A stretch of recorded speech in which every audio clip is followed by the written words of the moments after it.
My name is Brian, 34 years old, and I worked hard for everything I own. The modest three-bedroom house I bought after years of saving was my pride and joy until my parents dropped a bombshell. They sold their family home, handed all $450,000 to my younger brother, then showed up at my doorstep with suitcases, acting like they had every right to move in. The betrayal cut deep, but what they did next crossed a line I never thought my own parents would cross. Before I share how this family nightmare unfolded, let me know where you are watching from, and hit that like and subscribe button if you have ever had to stand up to family who took you for granted. Growing up in Westfield, a quiet middle-class neighborhood in Ohio, our family of four seemed normal from the outside. My father worked as an electrical engineer at the local power company, while my mother taught second grade at the elementary school down the street. We lived in a comfortable four-bedroom house, with a large backyard, where neighborhood kids often gathered to play basketball on weekends. From my earliest memories, though, there was always an unspoken hierarchy in our home. My younger brother Adam, just 4 years my junior, somehow always managed to be the golden child. It was not the kind of favoritism that outsiders could easily spot, but rather a subtle current that flowed through our family dynamics. When Adam received straight A's on his report card, my parents threw a celebration dinner and bought him the latest video game system. When I achieved the same academic success, I got a pat on the back and a good job, keep it up. My 10th birthday party was a small gathering with 3 friends at our local pizza place. When Adam turned 10, my parents rented out the entire bowling alley and invited his whole class. For his 16th birthday, they surprised him with a used but reliable Honda Civic. On my 16th, I received a congratulatory card with $50 tucked inside, and a speech about the importance of earning things through hard work. During our annual summer vacations to Lake Erie, Adam always got to choose the activities for the day. If he wanted to go parasailing, we went parasailing. If he preferred to stay at the hotel pool, that is what the family did. My suggestions were usually met with maybe tomorrow, or we will see, which almost always translated to no. This pattern convinced me early on that I needed to be self-sufficient. By 16, I was working weekends at the local hardware store, saving every penny I could. I took on additional shifts during summer breaks, while Adam enjoyed his freedom at the lake house with our parents. By senior year, I was working nearly 30 hours a week, on top of maintaining my grades and participating in track and field. College was another stark illustration of our different standings in the family. I attended State University, living in the cheapest dorm available, and working 3 part-time jobs, morning shifts at the campus coffee shop, evening hours at the library, and weekend gigs doing lawn care for faculty members. I ate ramen noodles and peanut butter sandwiches, carefully budgeting every dollar to minimize my student loans. Meanwhile, Adam went to the same university 2 years later, but with a completely different experience. My parents covered his full tuition, provided him with a monthly allowance for a nice off-campus apartment, and bought him a newer car when his Honda began showing its age. He joined a fraternity, participated in spring break trips to Cancun, and worked only occasionally at an easy campus job my father arranged through an old college friend. Despite everything, I never confronted my parents about the disparity. Part of me believed that working for everything made me stronger, more resilient. Another part simply wanted to avoid the conflict and potential rejection that might come from challenging the status quo. So I kept my head down, graduated with honors in business administration, and began building my career. My first job out of college was an entry-level position at a marketing firm. The salary was modest, but I was determined to climb the corporate ladder through merit and persistence. I lived in a tiny studio apartment with second-hand furniture, continuing the frugal lifestyle I had become accustomed to during college. Watching my expenses closely, I managed to pay off my student loans within 5 years, while also building up a savings account. Each promotion felt like a personal victory, validation that my hard work and determination were paying off. By 30, I had moved up to marketing director at a respected regional firm with a salary that finally allowed me some breathing room. After 2 more years of aggressive saving and careful planning, I qualified for a mortgage on a modest but comfortable 3-bedroom house in a pleasant suburb. The day I received the keys to my home was perhaps the proudest moment of my life.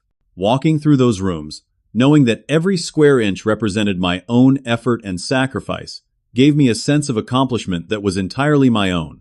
I furnished it carefully over time, creating a space that felt both comfortable and personal. The guest bedroom became my home office, while the third bedroom I set up as a combination exercise room and potential future space for family growth, should that blessing ever come my way.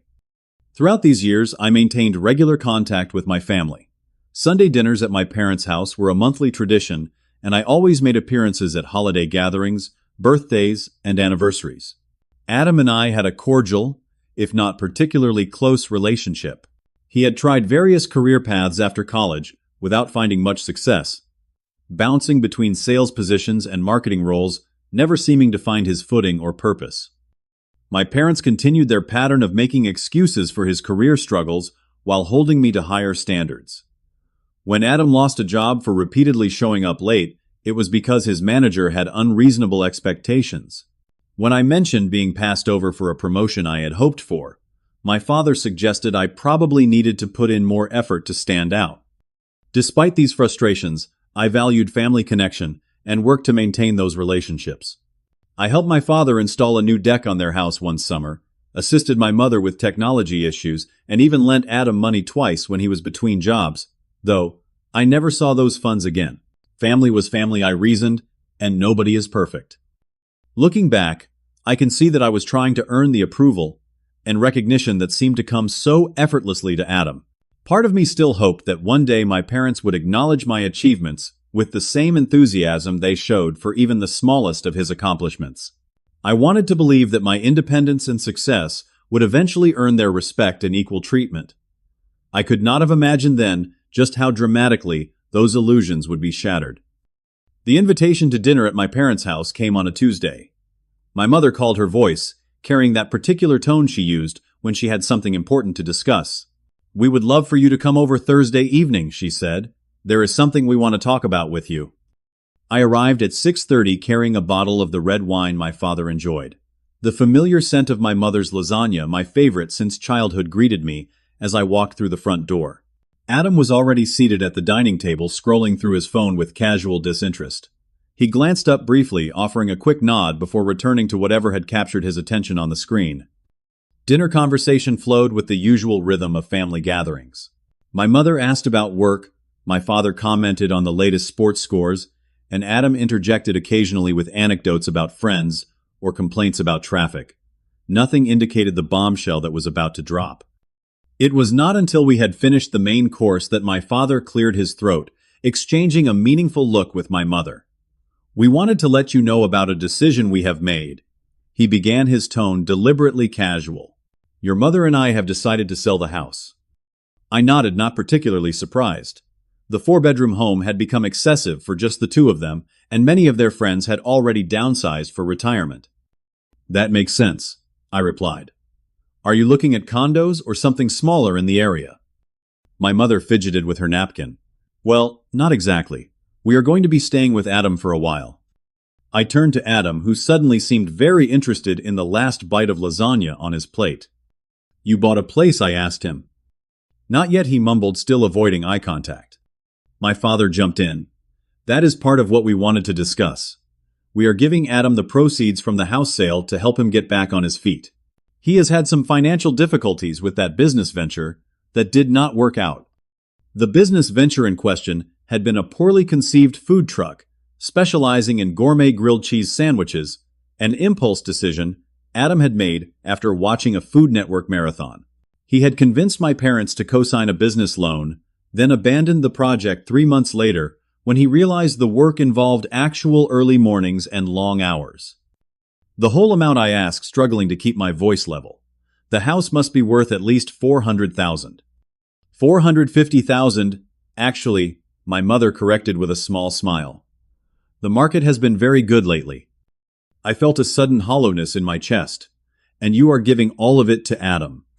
"He needs it more than you do, Brian," my father said, his tone suggesting this should be obvious. "You have your house, your stable job. Adam has debt from the business loan, credit card balances, and he needs a fresh start. This will clear his debts and give him enough to buy a place of his own." With plenty left over, I noted, unable to hide the edge in my voice. My mother reached across the table to pat my hand condescendingly. "We know you understand, dear. You have always been so responsible, so independent." The conversation continued around me as they discussed the logistics of the house sale, the closing date, and the temporary living arrangements. I sat in stunned silence trying to process the magnitude of what was happening. My parents were liquidating their largest asset, their primary retirement resource, and handing the entire sum to my 30-year-old brother, who had demonstrated zero financial responsibility throughout his life. It was not about the money itself. I had never expected an inheritance and had built my life accordingly. It was the absolute dismissal of fairness, the complete lack of recognition for the different paths we had each chosen. After years of supporting myself, paying my way through college, and building my career through hard work, I was being told that my brother needed it more precisely because he had not done those things. Just as I thought the evening could not possibly deliver any more shocks, my mother casually dropped another bombshell. "Of course we will need somewhere to stay while Adam gets his new place organized," she said, spooning dessert onto plates. "We thought we might come stay with you for a little while. Just temporarily, of course." The presumption left me speechless. They had just announced giving nearly $500,000 to my brother, and in the same conversation casually informed me they expected to move into my home. "How long is temporarily?" I finally managed to ask. My father shrugged. "Hard to say. These things take time. A few months perhaps." "We thought we could take the master bedroom, since it has its own bathroom," my mother added cheerfully. "You would not mind moving to the guest room for a bit, would you? It would be so much easier for us." I somehow made it through dessert, declining coffee, and making an excuse about an early meeting the next day. The drive home was a blur, my mind racing with thoughts and emotions I could hardly process. The complete inequity of the situation, the casual entitlement, the utter lack of respect for boundaries, or even basic courtesy of asking rather than telling me about their plans for my home. That night, as I tried unsuccessfully to sleep, my phone lit up with a text from Adam. "Thanks for being cool about everything tonight. I really appreciate your support. Family first, right?" I stared at the message in disbelief. I had barely spoken during the latter half of the dinner, had certainly not expressed any support or agreement. Yet somehow, my silence had been interpreted as consent. This realization hit me hard. My feelings and boundaries had never mattered in this family dynamic. My role was to accommodate, to understand, to sacrifice, while Adam received and my parents gave. Sleep eluded me that night, as memories from throughout my life replayed with new clarity. The pattern had always been there, from childhood birthday parties, to college support, to this latest, staggering inequity. For the first time, I began to consider that perhaps maintaining family harmony at the cost of my own dignity was too high a price to pay. As dawn broke, I made a decision that would ultimately transform my relationship with my family forever. I would no longer silently accept the role assigned to me. My home was mine, earned through years of hard work and sacrifice. My boundaries deserved respect, and for perhaps the first time in my life, I was prepared to stand firmly in that conviction, regardless of the fallout. Exactly 1 week after the dinner revelation, the doorbell rang, just as I was settling in for a quiet Saturday morning with coffee and the newspaper. Through the peephole, I saw my parents standing on the porch, flanked by 4 large suitcases and several boxes. My heart sank as I opened the door. "Mom, Dad, I was not expecting you today." My mother brushed past me into the foyer, wheeling a suitcase behind her. "We thought we would get settled in this weekend, so we would be all organized before the work week starts. Could you help your father with the rest of the luggage?" I stood rooted to the spot, blocking the doorway as my father attempted to follow with more bags. "Wait, hold on. We never actually discussed this arrangement. I thought you were just floating the idea at dinner last week." My parents exchanged confused glances. "What is there to discuss?" my father asked. "We need a place to stay. You have room. We are family." "That is exactly what we need to discuss." I insisted, still not moving from the doorway. This is a big change, having 2 additional adults move into my space. We need to talk about expectations, duration, household contributions, daily routines. My mother sighed dramatically. "Brian, we are not roommates or tenants. We are your parents. We do not need formalities or contracts." "It is not about formalities," I countered. "It is about respect for my home and my space. I need us to sit down and have an actual conversation about this before anyone moves in. The conversation that followed on my front porch grew increasingly tense. My parents could not seem to grasp why I would require any discussion before they took over my master bedroom temporarily. When I held firm, insisting we needed to establish clear parameters and a timeline, their confusion turned to indignation. "After everything we have done for you," my mother said, her voice trembling with what I recognized as practiced emotional manipulation. "I never thought my own son would treat us this way." "We are not asking for much," my father added. "Just a roof over our heads while we transition. Adam would do it without all these questions." "Then perhaps you should stay with Adam," I suggested, immediately triggering outraged expressions. "He does not have space yet. That is the whole point," my mother exclaimed. "And he will need time to find the right property and get settled." After nearly an hour of circular arguments, they finally left their suitcases, returned to the trunk of their car, their expressions a mixture of disbelief and disappointment. I closed the door behind them, my hands shaking, but my resolve intact. The phone calls began that evening. My mother called first, her voice thick with tears, expressing her heartbreak over my rejection.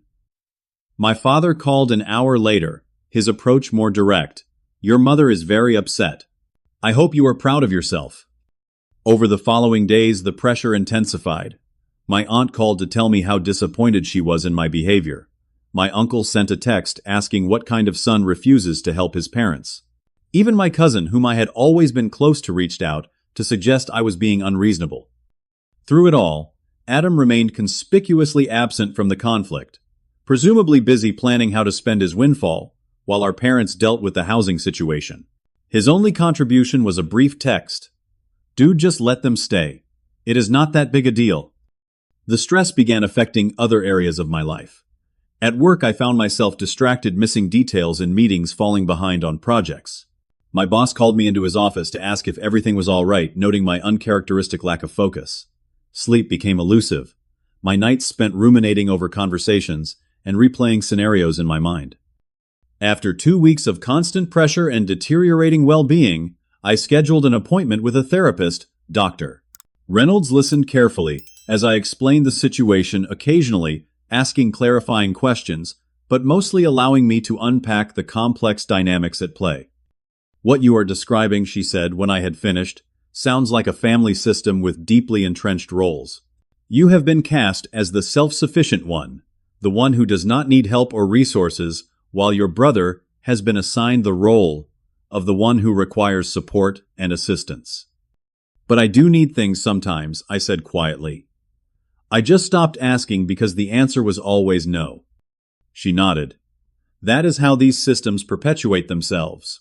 You learned that your needs were secondary, so you stopped expressing them, which reinforced their belief that you do not have needs." Over the next hour, Dr. Reynolds helped me understand concepts like emotional manipulation, guilt, as a control mechanism, and the importance of healthy boundaries. Most significantly, she validated what my gut had been telling me, that the current situation was profoundly unfair, and that my desire for respect and boundaries was entirely reasonable. "Boundaries are not rejections," she explained. "They are guidelines for how you want to be treated. Setting them does not mean you do not care about your family. It means you care about yourself, too." Armed with this new framework and vocabulary, I felt more confident in my position. I drafted a clear email to my parents, expressing my love for them, while firmly establishing that any potential stay in my home would require advanced planning, mutual agreement on duration and arrangements, and respect for my space, autonomy. I offered to help them find temporary housing alternatives and suggested we meet in a neutral location to discuss options calmly. The response was a single line from my father. "We raised you better than this." With that dismissive reply, I realized that the confrontation was far from over. My parents had no intention of respecting my boundaries or acknowledging my position. In their minds, I was still the child who should comply with their wishes without question, regardless of my age or circumstances. The realization was both liberating and terrifying. This conflict would likely get worse before it got better, if it ever did. 3 days after I sent the email, I received a text from my father family, "Meeting at your house tomorrow." at 7 p.m. We need to resolve this situation. I responded that I would prefer to meet at a restaurant or coffee shop, somewhere neutral, but my suggestion was ignored. The following evening, precisely at 7, my doorbell rang again. This time my parents were accompanied by Adam, all three wearing expressions of determined resolve. I reluctantly invited them in offering drinks, which my mother accepted and the others declined. We gathered awkwardly in my living room, an uncomfortable silence hanging in the air until Adam cleared his throat. "Look, Brian," he began, adopting what I recognized as his negotiator voice. "I think this whole thing has gotten out of hand. Mom and Dad need a place to stay for a little while, and you have the space. Is it really such a big deal to help out the people who raised you?" "This is not about helping them," I replied calmly. "This is about the assumption that they could move into my home without a real conversation, about the expectation that I would give up my personal space indefinitely, and about the complete lack of respect for my boundaries." My father scoffed. "Boundaries? You have been seeing one of those therapists, have not you? Filling your head with all that psychological nonsense. Actually, I countered therapy has helped me understand some unhealthy patterns in our family dynamic that I have been accepting for far too long." My mother, who had been uncharacteristically quiet, suddenly spoke up. "Mrs. Abernathy asked me yesterday when we would be fully moved in with you. She said she was looking forward to seeing us around the neighborhood." She paused, looking at me expectantly. I did not know what to tell her. The revelation hit me like a physical blow. "You have been telling people you are moving in with me before I even agreed to it." "Well, we assumed it would all be sorted out by now," my mother replied defensively. "It is embarrassing to have to explain to people that my own son is refusing to help us." Adam jumped in again. "Mom and Dad gave me the money from the house because I needed a fresh start, but that does not mean they do not need help too. They are not getting any younger, Brian. The master bedroom would be perfect for them because of Dad's back problems. The guest room mattress would be too firm for him." I stared at my brother in disbelief. "The master bedroom. You have all just been assuming I would give up my own bedroom." A telling glance passed between my parents before my mother spoke. "Well, it makes the most sense, dear. Our furniture would fit better in there, and the ensuite bathroom would give us privacy." "Your furniture," I echoed. "What furniture? I thought you sold the house." "Just the essential pieces," my father explained impatiently. "Our bedroom set, the dining table, some living room pieces. They are in storage until we get settled." The full picture suddenly came into crystal clear focus. This was never meant to be a temporary arrangement. They had been planning to move in permanently, to essentially take over my home, rearranging it to their preferences, without any consideration for the fact that it was my space purchased, with my money, reflecting my choices and my life. "This is unbelievable," I said, standing up from my chair. "You sold your house, gave all the money to Adam, and your plan was to just move in here indefinitely, without even asking me." "We raised you," my father said, his voice rising. "We put a roof over your head for 18 years. We fed you, clothed you, made sure you had what you needed." "That is what parents are supposed to do," I exclaimed. "That is the basic responsibility you take on when you choose to have children. It does not entitle you to my home 34 years later." "We have done so much more for you than the basics," my mother interjected, her voice quavering. "All those school supplies, driving you to track practice, attending your meets." While paying for Adam's college tuition, housing, and car, I finished for her. While celebrating his achievements and barely acknowledging mine. While now giving him $450,000 and expecting me to house you in return for doing the minimum required of parents. Adam stood up, pointing an accusatory finger at me. "There it is. I knew this was about the money. You are jealous that Mom and Dad are helping me financially, while you have your perfect little life with your perfect job and your perfect house. Some of us have struggled, Brian. Some of us have needed help along the way. I struggled too." I shouted, finally losing my composure. "I worked 3 jobs in college.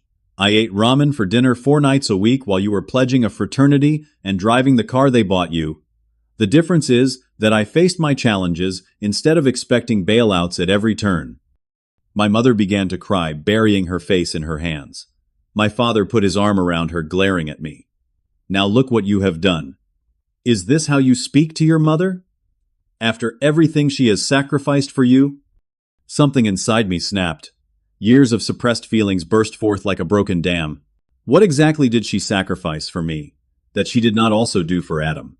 What special treatment did I ever receive? Name one time, just one, when my needs, or wants, came before his. One time when you acknowledged my hard work with a fraction of the enthusiasm you showed for his mediocrity? A heavy silence fell over the room. My mother stared at me through tear-filled eyes. My father's face had turned an alarming shade of red, and Adam looked caught between anger and genuine surprise at my outburst. It was my mother who finally broke the silence with words that would forever change our relationship. "We are your parents," she said quietly but firmly. "We have a right to your help, to your home, to your support. That is what family means." "No," I replied, my voice now calm and resolved. "That is not what family means. Family means mutual respect. It means recognizing each other's autonomy. It means asking, not demanding. And right now I am asking all of you to leave my home." "You cannot be serious," my father sputtered. "I am completely serious," I confirmed. "This conversation is over. Please leave." After several more minutes of protests and accusations, they finally departed, my mother crying dramatically, my father muttering about ingratitude, and Adam shooting me, a look of mixed contempt and confusion. In the days that followed, my phone was flooded with messages from family members who had heard a heavily edited version of events. Cousins accused me of abandoning my parents. My aunt suggested I seek professional help for my selfish tendencies. Even old family friends reached out to express their disappointment in my behavior. The narrative being circulated portrayed me as a heartless son who had refused to help his suddenly homeless parents after they had generously helped his brother escape financial ruin. The truth about the presumptuous attempts to take over my home, the expectation that I would surrender my bedroom, and the complete lack of discussion or respect was conveniently omitted. For the first time in my life, I found myself completely isolated from my family support system. Yet strangely, instead of the crushing loneliness I might have expected, I felt a growing sense of clarity and resolve. Dr. Reynolds had helped me understand that setting boundaries often triggers pushback, especially from those who have benefited from their absence. My close friends, the family I had chosen, rather than been born into, rallied around me. They validated my position, offered shoulders to cry on, and reminded me that standing up for myself was not selfish, but necessary. Their support gave me strength for what was to come, because deep down, I sensed that my parents were not finished trying to impose their will on my life. 2 weeks after the failed family meeting, I returned home from a particularly demanding day at work, looking forward to a quiet evening alone. As I turned onto my street, my heart sank at the sight of my parents' car parked in my driveway. No warning, no text, no call. Just their vehicle sitting there, as if they had every right to be at my home uninvited. Taking a deep breath, I parked on the street and approached my front door with apprehension. I inserted my key into the lock, but to my surprise, the door was already unlocked. A chill ran through me as I realized what that might mean. Pushing the door open, I was greeted by the sound of furniture being dragged across hardwood and my mother's humming coming from upstairs.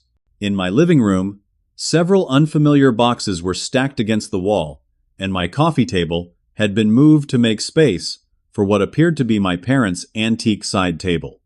"Hello," I called out, my voice tight with controlled anger. "What is going on here?" My father emerged from the kitchen, a sandwich in his hand. "Oh, you are home. Your mother is just organizing the bedroom. We brought a few things to make the place more comfortable." "How did you get in?" I demanded, though I already suspected the answer. He shrugged, taking another bite of his sandwich. "Adam had your spare key, the one you gave him for emergencies." The violation of my privacy and trust was so profound that for a moment I could not speak. They had not only entered my home without permission, but were actively rearranging it, making themselves at home, in the most literal and invasive sense. I climbed the stairs, 2 at a time, following the sounds of activity to my bedroom. The scene that greeted me there left me momentarily speechless. My mother had stripped my bed of my linens, and was in the process of making it with their bedding. My dresser drawers were open, my clothes piled haphazardly on a chair to make room for their belongings. A framed photo of my parents that had previously hung in their house now occupied the wall where my favorite artwork had been. "What are you doing?" I finally managed to ask, my voice barely above a whisper. My mother turned, smiling, as if this were the most normal situation in the world. "Just getting things organized, dear. I hope you do not mind, but we moved some of your clothes to the guest room closet. There simply wasn't enough space in here for our things otherwise." The casual entitlement of it all, the complete disregard for my property and privacy, ignited something primal within me. "Stop," I said firmly. "Stop this right now." "Brian, do not be difficult," she replied, continuing to tuck in the comforter. "We will help you move your things to the guest room once we are done here." "I am not moving to the guest room," I stated. "This is my house.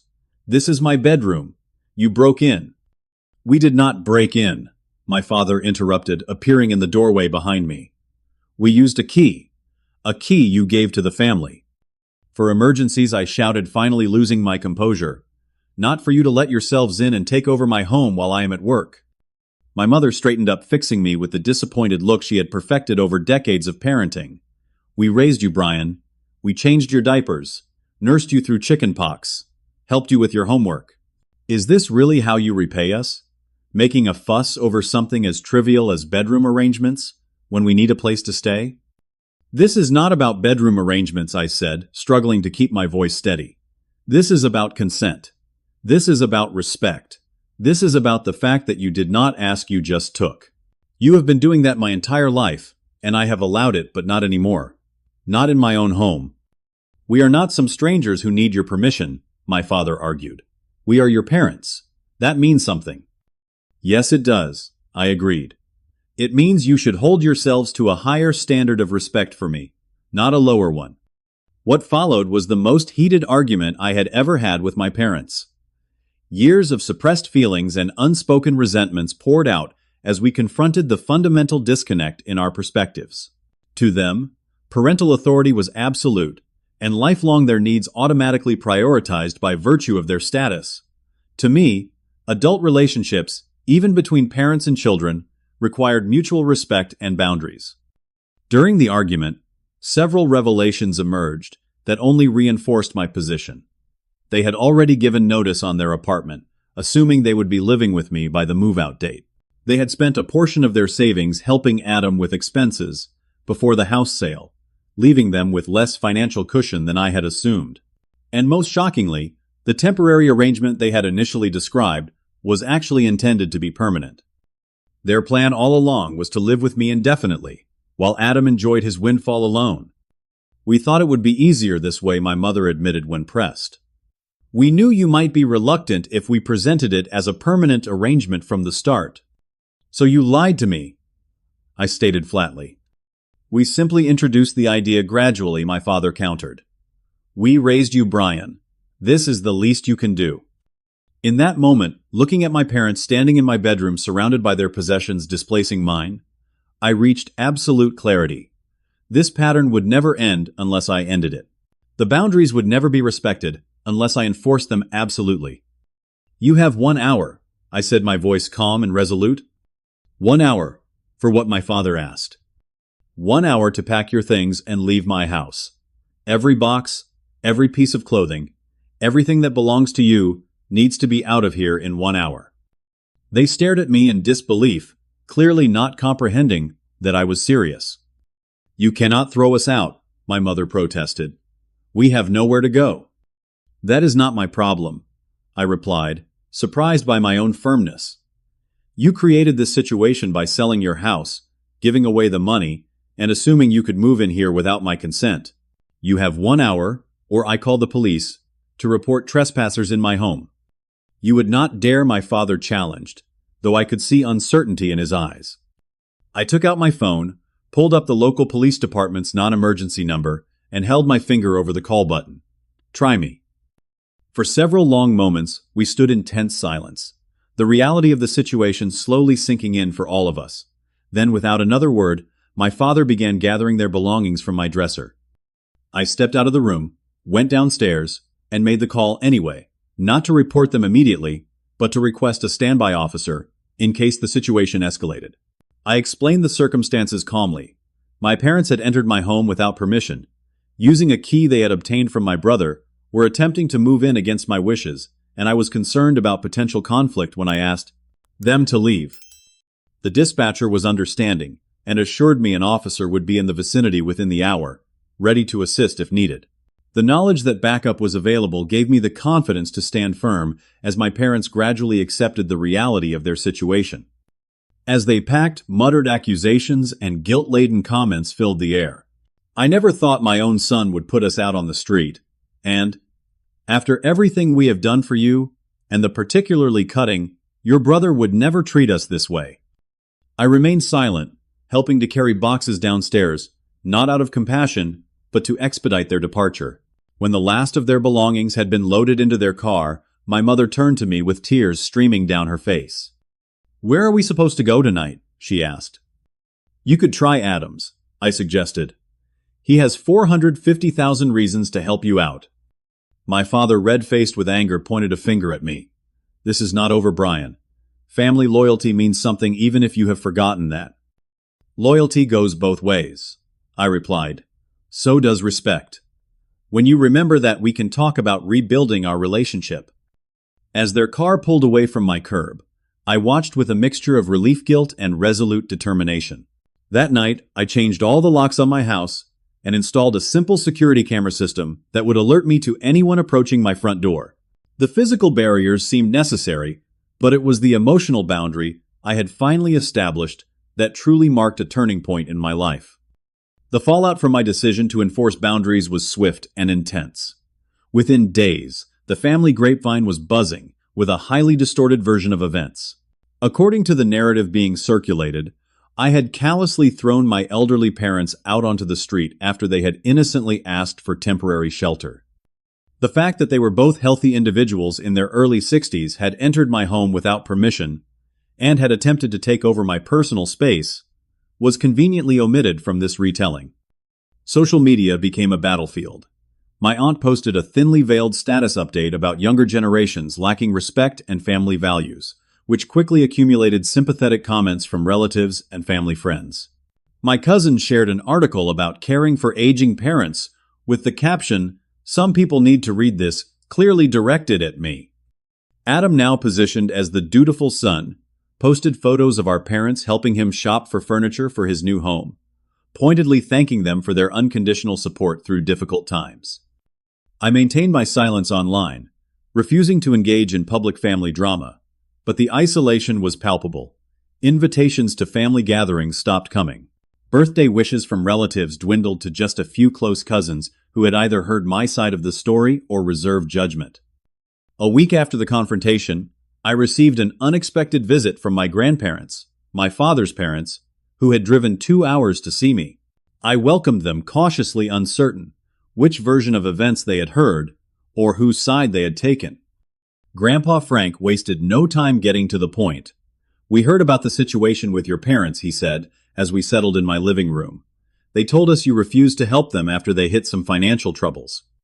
I took a deep breath, weighing how much to share. These were people I deeply respected, who had always shown me love and fairness. They deserved the truth.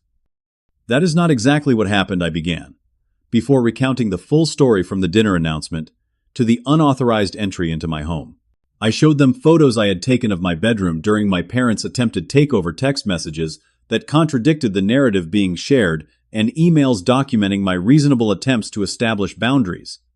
My grandparents listened in stunned silence, their expressions shifting from concern to confusion to outrage as the full picture emerged. They gave Adam how much money, Grandma Ruth asked incredulously. $450,000, I confirmed. The entire proceeds from the house sale. Grandpa Frank shook his head slowly. "And they never offered you any of it? Not even a small portion?" "Not a penny," I replied, which would have been fine if they had not immediately expected to move into my home without even a proper conversation about it. My grandmother reached over to squeeze my hand. "I am so sorry, Brian. We had no idea things were like this. Your father only told us they were staying with you temporarily while getting back on their feet. He never mentioned the money, or Adam, or any of this." Their validation meant more than I could express. For the first time since the confrontation, I felt seen and understood by someone from my family, confirming that I wasn't crazy or selfish for expecting basic respect and boundaries. Before they left, my grandparents promised to speak with my parents about the true situation, though they acknowledged it might not change anything immediately. "Some people don't like having their narratives challenged," Grandpa Frank said wisely. "But the truth has a way of coming out eventually." 2 weeks later, the annual family 4th of July barbecue, hosted by my Uncle Robert, became the unexpected setting for a larger confrontation. I had initially declined the invitation, assuming my presence would create tension, but my cousin Jessica called personally to insist I attend. "Everyone needs to hear your side," she urged. "Plus, I will run interference if things get ugly." Arriving at the gathering felt like walking into hostile territory. Conversations halted briefly as I approached groups of relatives, only to resume in hushed tones after awkward greetings. My parents were seated at the center table, my mother accepting sympathy and support, while my father nodded gravely at whatever was being said. Adam moved between groups like a politician, his new role as the family hero sitting comfortably on his shoulders. I kept to myself, initially chatting with Jessica and the few other relatives who approached me without obvious judgment. It was my Uncle Robert who eventually facilitated the confrontation, gathering everyone for what he called a family meeting to clear the air. "We, our family." He began once everyone was seated in the large backyard, and families should be able to talk through their problems. "There has been a lot of talk about the situation between Brian and his parents, and I think it is time we heard from everyone directly." My father went first, presenting their version of events they had hit. Difficult times made the sacrifice of selling their home to help Adam through a rough patch, and had simply asked for temporary shelter from their elder son, only to be cruelly rejected and eventually thrown out like common criminals. When it was my turn to speak, I felt a surprising calm.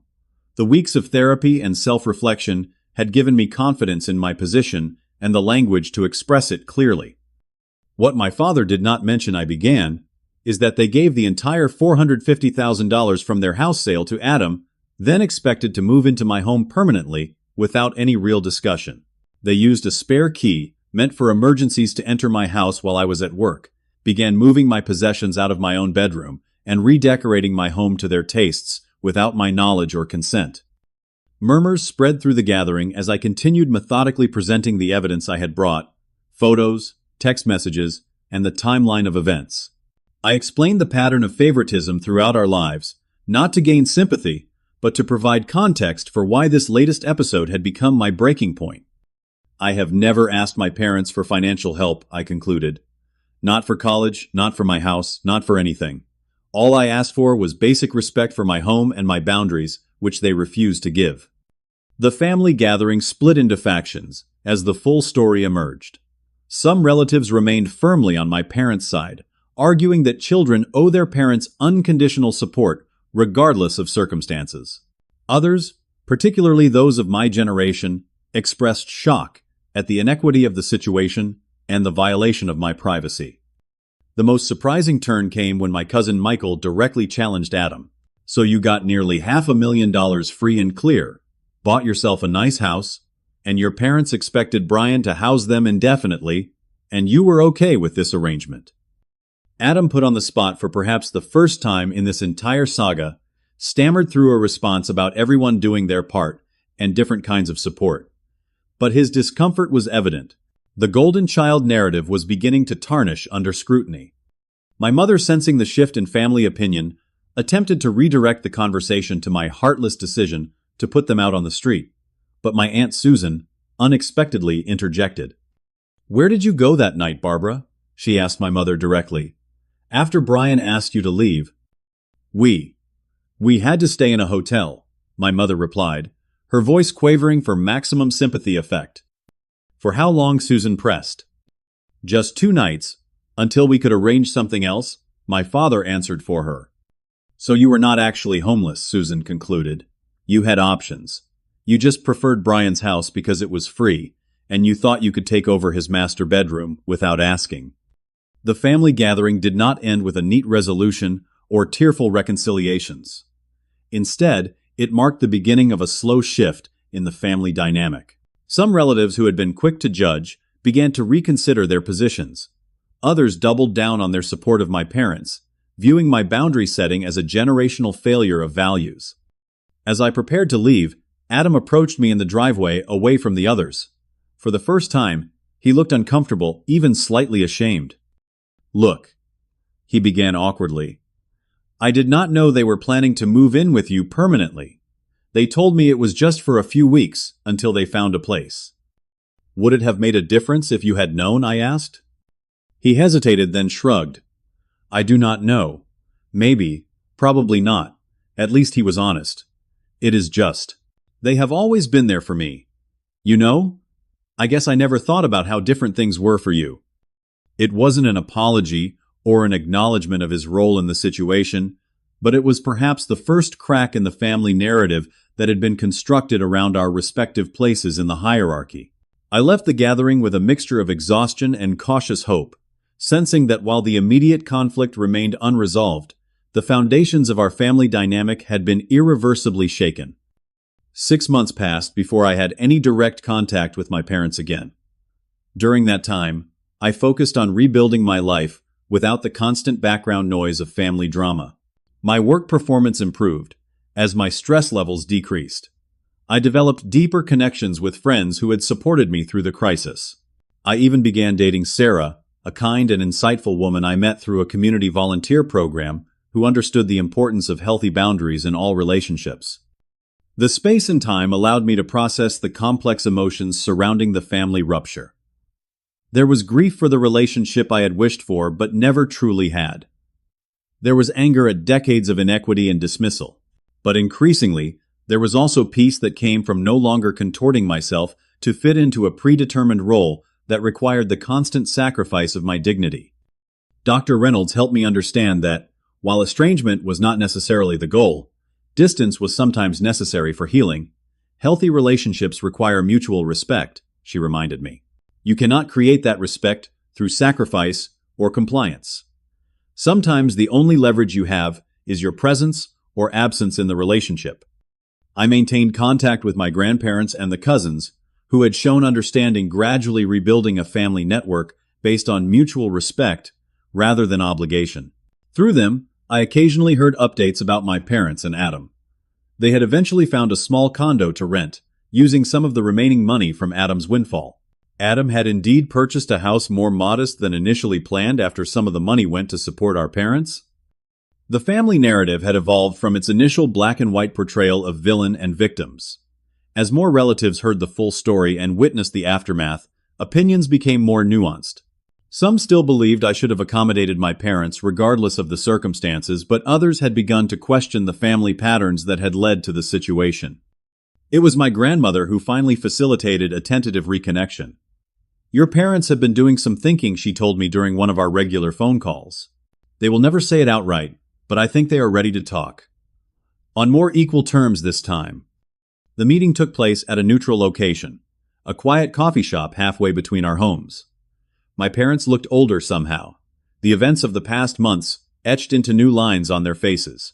We exchanged awkward greetings before settling into an uncomfortable silence.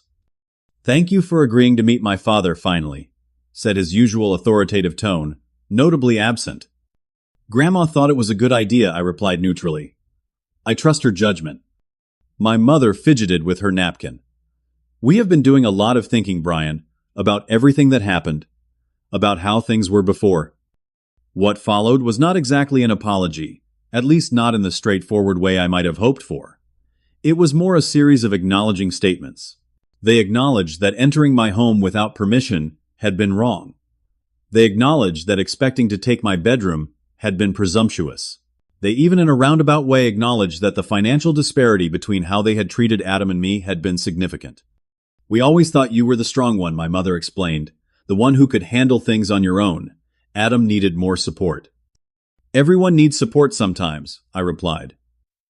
"Everyone deserves recognition and respect." "We do respect you," my father insisted. "We are proud of what you have accomplished." "Respect isn't just about admiration," I countered. "It is about how you treat someone, the boundaries you honor, the consideration you show." The conversation continued in this vein, neither a complete reconciliation nor a further rupture. By the end, we had established a tentative framework for moving forward. They would not ask to live with me again. Any visits would be planned in advance and mutually agreed upon. We would attempt to rebuild our relationship through regular but limited contact, starting with occasional dinners in public places. I left that meeting with measured optimism, aware that decades of entrenched patterns would not change overnight, but hopeful that a new, healthier dynamic might eventually emerge. That hope was reinforced 2 weeks later, when Adam called me out of the blue asking if we could meet for lunch. Over sandwiches at a local deli, my brother surprised me with a level of self-reflection I had never witnessed from him before. "I have been thinking a lot about us," he began awkwardly, "about how different our experiences in the family have been."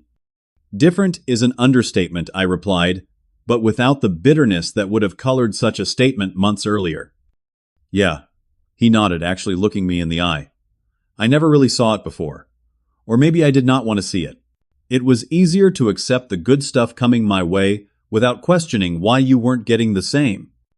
We talked for nearly 2 hours, unraveling the complex web of family dynamics that had shaped both of our lives in different ways. Adam admitted that the money from our parents had come with invisible strings, creating a dependency that was only now becoming clear to him. I acknowledged that my resentment had sometimes prevented me from seeing his struggles as legitimate, even when they were. "The money was not worth losing my brother," he said as we prepared to leave. "I wish I had understood that sooner." It was not an overnight transformation. Old habits reasserted themselves occasionally. My mother still sometimes made comments comparing Adam's needs to my stability. My father still occasionally tried to offer unsolicited advice, with an air of authority. But each time, I calmly reinforced my boundaries, and slowly, incrementally, the relationship began to evolve. The most profound changes, however, occurred within me. I no longer measured my worth by my family's recognition or approval. I built a life rich with connections to people who valued me for exactly who I was, not for the role I played in their narratives. Sarah and I moved in together, creating a home based on mutual respect and open communication. I formed deeper friendships with colleagues and community members who shared my values. The experience taught me that true love does not take advantage. It does not demand sacrifice without reciprocity.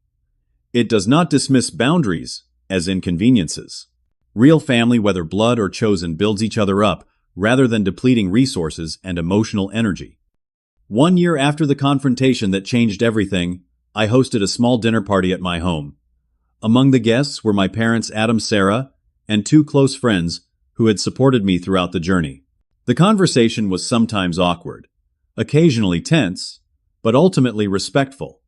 My mother complimented the home I had created without suggesting improvements.